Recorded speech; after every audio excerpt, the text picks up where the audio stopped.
দেখুন, কেতু যদি আপনার জন্মছকে জন্মকুষ্ঠিতে অশুভ থাকে, যার অশুভ প্রভাব আপনার জীবনে পড়তে দেখতে পাচ্ছেন, এমন ক্ষেত্রে এই কেতুর অশুভ প্রভাব থেকে বাঁচতে আপনারা কি করবেন? প্রথমে আপনার গৃহের যে দেওয়াল রয়েছে, সেই দেওয়ালে দেখবেন অবাঞ্ছিত যদি কিছু পেরেক পোতা রয়েছে, তো সেগুলির প্রয়োজন নেই। তো সেগুলি আপনারা দ্রুত খুলে ফেলুন। রাস্তার যে কুকুর রয়েছে, স্ট্রিট ডগ রয়েছে, তাদের নিয়মিত খাদ্য সেবন করান, প্রতিদিন করান, একটা নির্দিষ্ট সময় করুন। দুপুরে হতে পারে, সন্ধে হতে পারে, রাত্রে হতে পারে।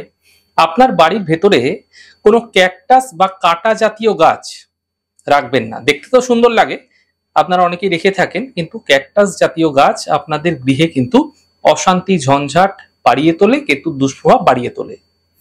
সাধু সন্ন্যাসীদের বিষয়ে অসমীচীন বা অশ্রদ্ধাপূর্ণ কোনো মন্তব্য করা থেকে বিরত থাকুন।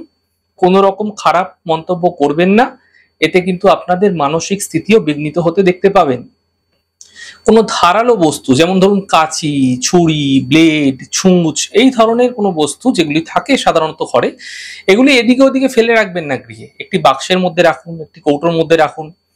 বাড়িতে রাখা যে ধর্মগ্রন্থ রয়েছে, বিশেষ করে গীতা, বেদ, এরকম ধরনের ধর্মগ্রন্থ যেগুলো প্রত্যেকভাবে পাঠ করা হয়, এগুলোকে আপনারা কোনো হলুদ কাপড়ে মুড়ে রাখতে পারেন। যে কোনো মন্দিরে অথবা আপনার গৃহ মন্দিরে একটি হলুদ বা লাল রঙের পতাকা লাগিয়ে দিন। এতে কেতুর অশুভ প্রভাব থেকে আপনারা বাঁচতে পারবেন, এবং কেতুর দুষ্প্রভাবের কারণে যে সমস্যাগুলো আপনারা ফেস করছিলেন, সেই সমস্যা থেকেও আপনারা বাঁচতে পারবেন।